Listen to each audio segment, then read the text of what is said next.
அனைவருக்கும் வணக்கம். சங்கம் வைத்து தமிழ் வளர்த்த மாமதுரை, நெற்றிக்கண் திறப்பெனும் குற்றம் குற்றமே என்று நக்கீரர் பிறந்த மாமதுரை, நான்காம் தமிழ்ச் சங்கம் கண்ட இந்த மதுரை என்பதைக்கு நம்முடைய வருங்கால முதலமைச்சர் புரட்சி தமிழர், எளியவர், பண்பாளர், தூயவர், கருணை உள்ளம் கொண்டவர், தாயுமானவர், தெய்வ உள்ளம் கொண்டவர் புரட்சி தமிழர் ஐயா எடப்பாடியார் அவர்களுடைய மதுரை வருகை ஆவலோடு மக்கள் எதிர்பார்த்து கொண்டிருக்கின்றார்கள்.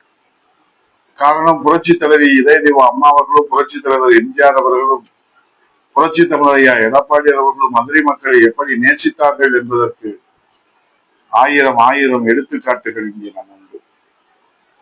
ஆனால் கடந்த 10 ஆண்டுகளிலே அனைத்து இந்திய அண்ணா திராவிட முன்னேற்ற கழக அரசு மதுரை மக்களுக்கு எப்படியெல்லாம் வளர்ச்சி திட்டங்களை வாரி வழங்கியது என்பதை நான் இந்த நேரத்திலே நினைவு கூறுவதற்கு கடமைப்பட்டிருக்கின்றேன். ஏனென்றால் விளம்பர வெளிச்சத்திலே தான் திமுக அரசு இன்றைக்கு ஒரு போலியான பிம்பத்தை உருவாக்கி கொண்டிருக்கிறார்களே தவிர இன்றைக்கு மக்களுக்கு எந்த பயனும் கிடைக்கவில்லை என்பதை நாம் நன்றாக அறிவோம். புரட்சி தலைவர் எம்ஜிஆர் அவருடைய ஆட்சி காலத்திலே மதுரையிலே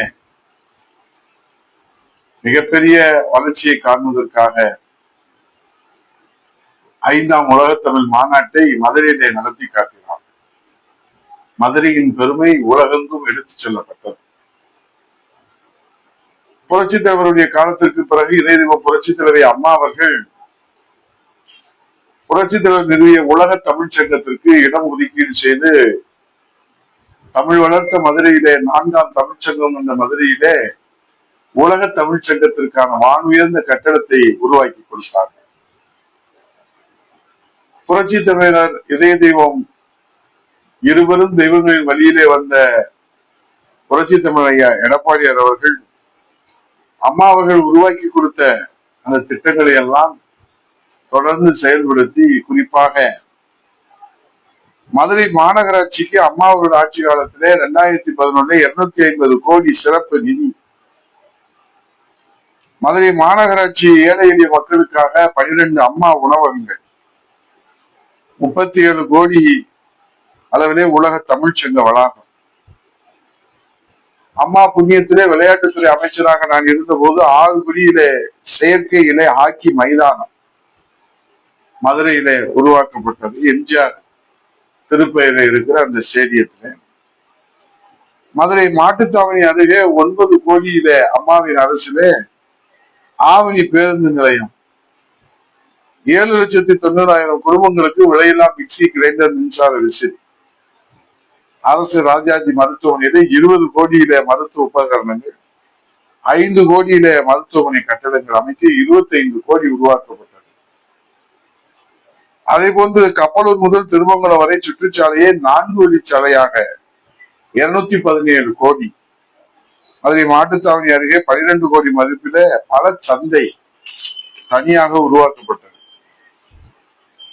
புரட்சி தலைவருடைய 100ஆண்டு விழாவை முதலாக மதுரையிலே நடைபெற்று அதிலே நம்முடைய மாவட்ட ஆட்சியர் பெருந்திட்ட வளாகமும் 40 ஆண்டுகளுக்கு குடிநீர் பற்றாக்குறை வராத வகையில லோயர் கேம்பில் இருந்து தண்ணீர் கொண்டு வருகிற 1292 கோடி 100 வார்டுகளில தண்ணீர் பற்றாக்குறை இருந்து முல்லை பெரியாறிலிருந்து லோயர் கேம்ப் வழியாக குழாய் மூலமாக கூட்டு குடிநீர் திட்டம், அதே போன்று எய்ம்ஸ் மருத்துவமனை மதுரையிலே தான் அமைய வேண்டும் என்று அம்மாவின் கனவை நனவாக்குகின்ற வகையில புரட்சி தமிழர் ஐயா எடப்பாடி அவர்கள் 223 ஏக்கர் இடத்தை ஒதுக்கீடு செய்து கொடுத்து 21 கோடி மதிப்பிலே சுற்றுச்சுவர் ஏற்படுத்தி பாரத பிரதமர் மாண்புமிகு நரேந்திர மோடிஜி அவர்களை அழைத்து வந்து அடிக்கல் நாட்டி இப்போது வானுயர்ந்த கட்டணமாக அது உருவாகி கொண்டிருக்கிறது.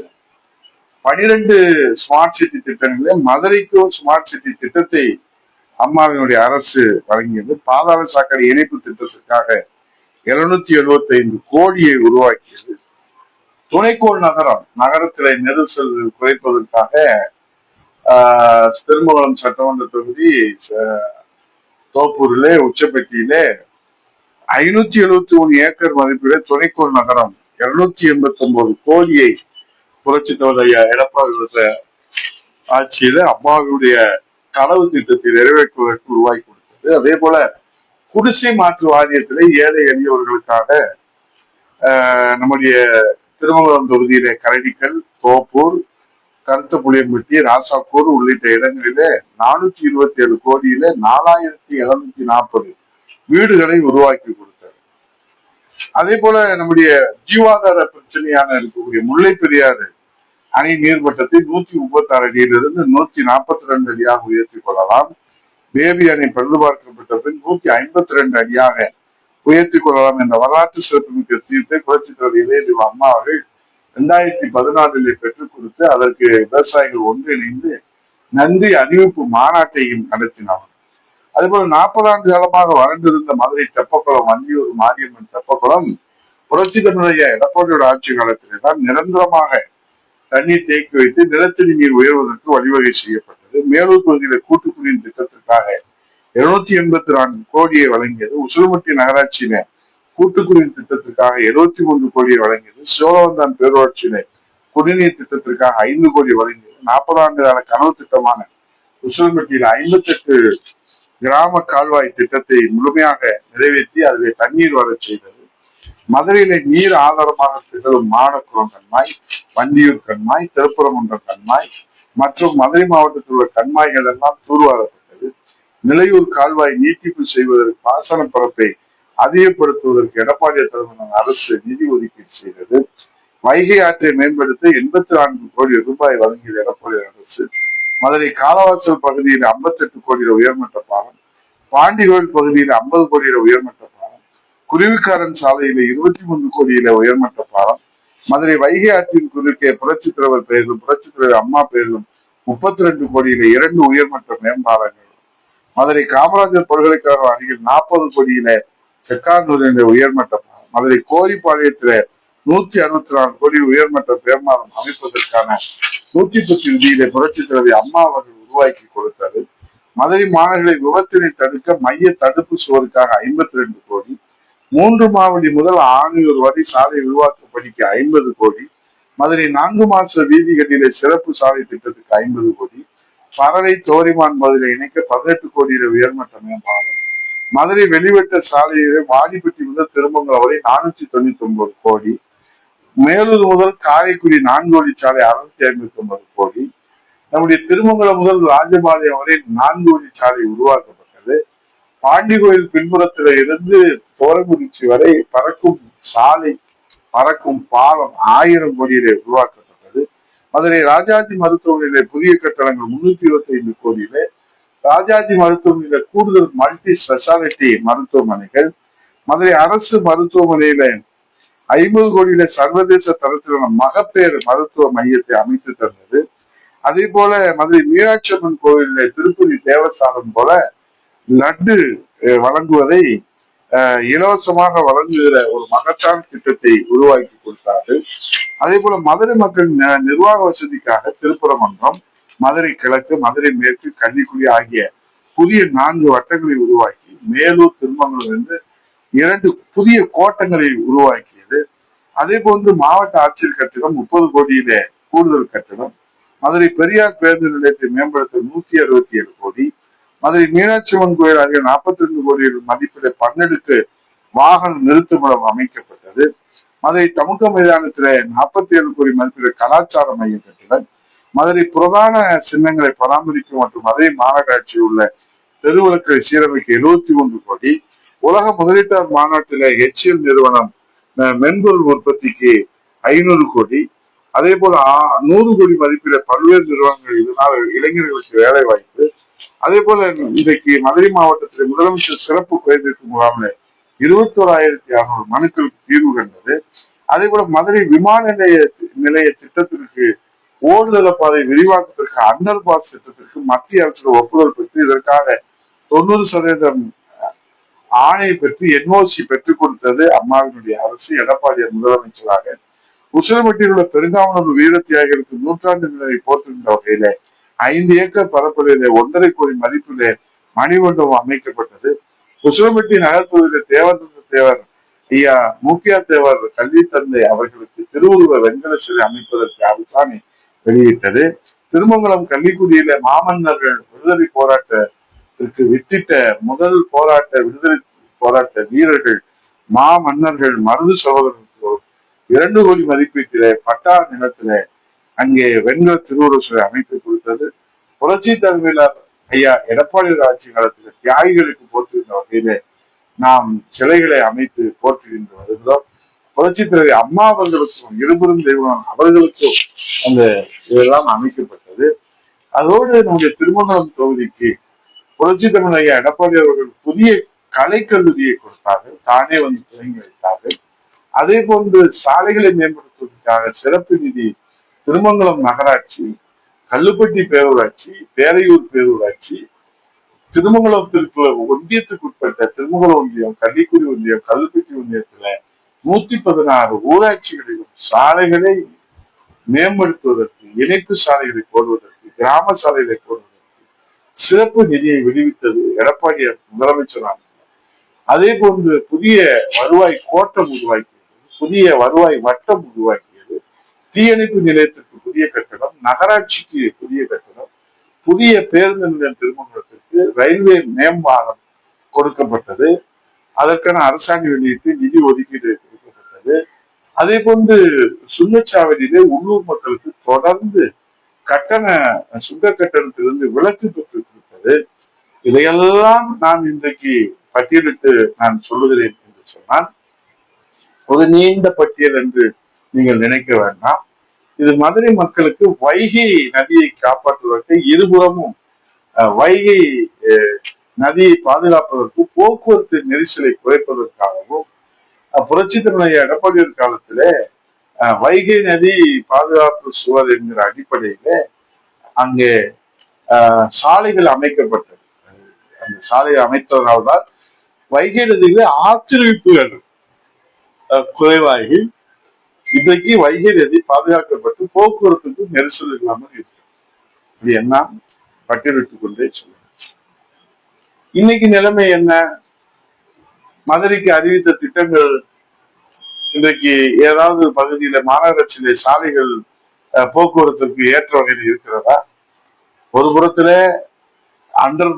இன்றைக்கு பாதாள சாக்கடை திட்டத்துக்கு தோண்டி போட்டிருக்கிறார்கள், இன்னொரு புறத்துல ரோடு குண்டு குழிவாக இருக்கிறது. மரண சாலையாகத்தான் மதுரை நகருடைய சாலைகள் இருக்கிறது என்பதுதானே யதார்த்தமான உண்மை. இன்னைக்கு புரட்சி தமிழ் எடப்பாடி அவர்கள் அறிவித்த திட்டங்களையும் அறிவிக்காத திட்டங்களையும் செய்து கொடுத்தாரு நம்முடைய மதுரை மாவட்டத்திற்கு. அப்போது அவருடைய வருகை ஒரு வரலாற்று வருகையாக நிச்சயமாக அமையும் என்கிற எங்களுடைய நம்பிக்கை நியாயமானது தானே. புரட்சி தமிழ் எடப்பாடி எப்போதும் மதுரைக்கு வந்தாலும் இந்த தென் மாவட்ட மக்களுக்கு இன்றைக்கு தலைமையாக இருக்கிற மதுரையில ஒரு அரசியல் தலைநகராக இருக்கிற மதுரை புரட்சி தமிழ் எடப்பாடி அவர்களுக்கு வரலாறு காணாத வகையில வரவேற்பு கொடுத்திருக்கிறார். கடந்த வாரம் கூட விருதுநகர்ல 2வது கட்டத்தை நிறைவு செய்து அவர் அருப்புக்கோட்டை முடித்துவிட்டு வருகிற போது இரவு 11 மணி திருமங்கலம் சுங்கச்சாவடியில அந்த பகுதி மக்கள் பெருந்திரளான அளவிலே அவரை வரவேற்று அவருடைய மனம் குளிர்கின்ற வகையிலே அவருடைய புன்னகையை தவிழ்ந்து அந்த முகத்தை, தெய்வ முகத்தை பார்ப்பதற்காக ஆர்ப்பரித்து அணிவகுத்து நின்றார்கள். அது வரலாறு காணாத காட்சி அல்லவா? அதே போன்று இன்றைக்கு 4வது கட்டமாக புரட்சி தமிழ் ஐயா எடப்பாடியார் அவர்கள் மதுரைக்கு வருவதற்கு அவருடைய வருகையை வரலாற்றிலே பொன்னெழுத்துகளால் குறிக்கப்படக்கூடிய வகையிலே இவ்வளவு திட்டங்களை அம்மாவுடைய அரசிலே புரட்சி தமிழ் ஐயா எடப்பாடியார் முதலமைச்சராக வாரி வழங்கி இருக்கிறாரு. அந்த நலத்திட்ட நாயகரை, அந்த வரலாற்று நாயகரை, அந்த சாதனை சரித்திரம் படைத்த நாயகரை வரவேற்பதற்கு சங்கம் வைத்து தமிழ் வளர்த்த நாயக்கர் ஆண்ட பூமி இந்த புண்ணிய பூமி, வீரம் தெரிந்த மண், நக்கீரர் பிறந்த மண், கண்ணகி நீதி கேட்ட மண், 6 படை வீடுகளிலே முதல் படை வீடு 6வது படை வீடு கொண்ட மண், திருமலை நாயக்கர் மகால் கொண்ட மண், தெய்வ திருமகனார் வாழ்ந்த இந்த மதுரை மண், இன்றைக்கு தியாகிகள் எல்லாம் போற்றுகிற வகையிலே மதுரை மண் பெருமைக்கும் சிறப்புக்கும் பாரம்பரியத்திற்கும் பண்பாட்டுக்கும் உகந்தது. உலக பிரசித்தி பெற்ற ஜல்லிக்கட்டு அது எங்கே நடைபெறுகிறது? மதுரையில தான் நடைபெறுகிறது. ஜல்லிக்கட்டு என்றால் மதுரை, மதுரை என்றால் ஜல்லிக்கட்டு. அப்படிப்பட்ட வரலாற்று சிறப்பு மிக்க இந்த மாமதுரைக்கு அந்த ஜல்லிக்கட்டை தன்னுடைய பொற்கரங்களாலே முதலாக வாடி வாசலுக்கு வந்த முதலமைச்சர் யார் என்று வரலாற்றின் பக்கங்களை புரட்டுகிற போது அது எடப்பாடியார் என்கிற பதிலோடுதான் அந்த வரலாற்று பக்கங்கள் நாம் படிக்க முடியும். அவரே நேரிலே வந்து பச்சை கொடி அசைத்த பச்சை தமிழர் முதலமைச்சராக தமிழ்நாட்டிற்கு நம்முடைய ஜல்லிக்கட்டை துவக்கி வைத்தார். ஆனால் இன்றைய நிலைமை என்ன? சிறு ஒப்பீடாவது நாம் செய்ய வேண்டும் அல்லவா? இந்த திமுக அரசு 4.5 ஆண்டு காலம் இந்த ஆட்சி பொறுப்பேற்றிருக்கிறார்கள். மதுரை மாநகராட்சிக்கு ஏதேனும் சிறப்பு நிதி விடுவித்திருக்கிறார்களா? இன்றைக்கு மதுரை மாநகராட்சி இந்தியா முழுவதும் விவாதிக்கப்படுகிறது, தமிழகம் முழுவதும் விவாதிக்கப்படுகிறது. வளர்ச்சிக்காகவா, முன்னேற்றத்திற்காகவா, பாரம்பரியத்திற்காகவா, பண்பாட்டுக்காகவா? இல்லை. இன்றைக்கு சந்தி சிரிக்கிறது மதுரை மாநகராட்சியினுடைய நிர்வாக முறைகேடு, நிர்வாக சீர்கேடு.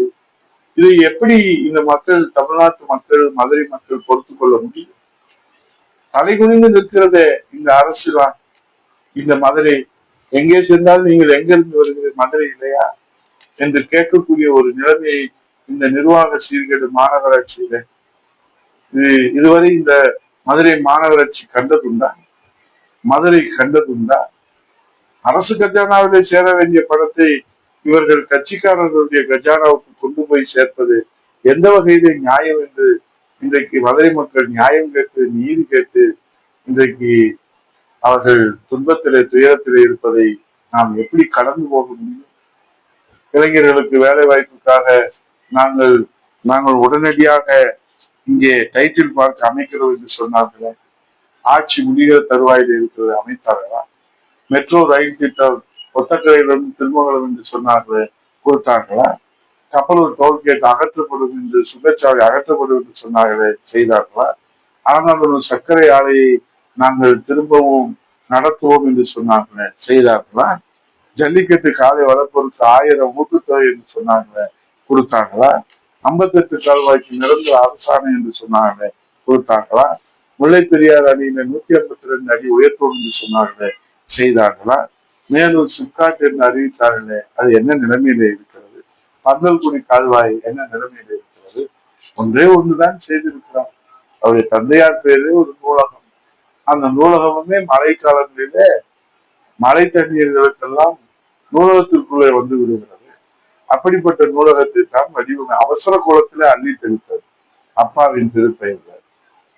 ஆக ஒன்றே ஒன்று அவருடைய சாதனை, அவருடைய தந்தையார் திருவுருவ சிலையை இன்றைக்கு திரும்புகிற திசையெல்லாம் திறந்து வைத்து மதுரைக்கு இன்றைக்கு அவர்கள் எதை அடையாளமாக விட்டு சென்றிருக்கிறார்கள் என்ற கேள்விதான் எழுந்திருக்கிறார். ஆகவே மதுரைக்கு திட்டங்களை வாரி வாரி வழங்கிய இன்றைக்கு புரட்சி தமிழர் ஐயா எடப்பாடியார் அவர்கள், இன்றைக்கு மாண்புமிகு முதலமைச்சர் ஸ்டாலின் அவர்கள், மாண்புமிகு எதிர்கட்சி தலைவர் புரட்சி தமிழர் ஐயா எடப்பாடியார் அவர்களை இன்றைக்கு ஏளனமாக அவர் பேசுவது ஒரு நாள் ஏற்றுக்கொள்ள முடியாது. அவர் பேசுகிற அவர் எடப்பாடியார் அடிமை என்று சொல்லுகிறாரே, எந்த வகையில ஐயா நீங்கள் அதை கண்டுபிடித்தீர்கள்? மக்களுக்கு விளக்கி சொல்ல முடியுமா? இங்கே ஓடோடி போய் நாங்கள் கூட்டணி சேர்ந்தால் அடிமை, நீங்கள் கூட்டணி சேர்ந்தால் ஆண்டாங்க அடிமையாக உங்கள் கூட்டணி கட்சியை வைத்திருக்கிறீர்களே, அதற்குத்தானே புரட்சி தமிழர் ஐயா எடப்பாடி அவர்கள் இன்றைக்கு எழுச்சி பயணத்திலே விளக்கம் கேட்கிறார். அதுல எதற்கு உங்களுக்கு கோபம் வருகிறது, ஆத்திரம் வருகிறது? ஆகவே மாண்புமிகு புரட்சி தமிழர் ஐயா எடப்பாடி அவருடைய எழுச்சி பயணத்தின் வெற்றி மாண்புமிகு முதலமைச்சர் முத்துவேல் கருணாநிதி ஸ்டாலின் அவர்களை இன்றைக்கு ஆத்திரம் கொள்ள செய்திருக்கிறது, அதிர்ச்சிக்குள்ளாக்கி இருக்கிறது, நடுநடுங்க செய்திருக்கிறது என்று சொன்னால் அது மிகையில்ல.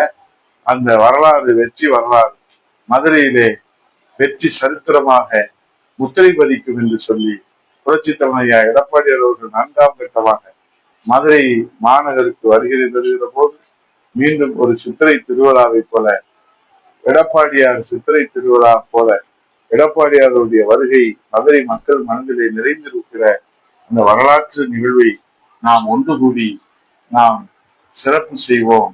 வாருங்கள் மதுரை மக்களே, நமக்கான காலம், எதிர்காலம், நன்மையான காலம், வளர்ச்சிக்கான காலம், பாதுகாப்பான காலம், எல்லாவற்றுக்கும் மேலாக இன்றைக்கு சொத்து வரி உயர்வு, மின்சார கட்டண உயர்வு, பால் விலை உயர்வு என்று இருக்கக்கூடிய நிலையை மாற்றி நமக்கான காலமாக புரட்சி தமிழக எடப்பாடி அவருடைய காலம் கனிந்து வந்திருக்கிறது.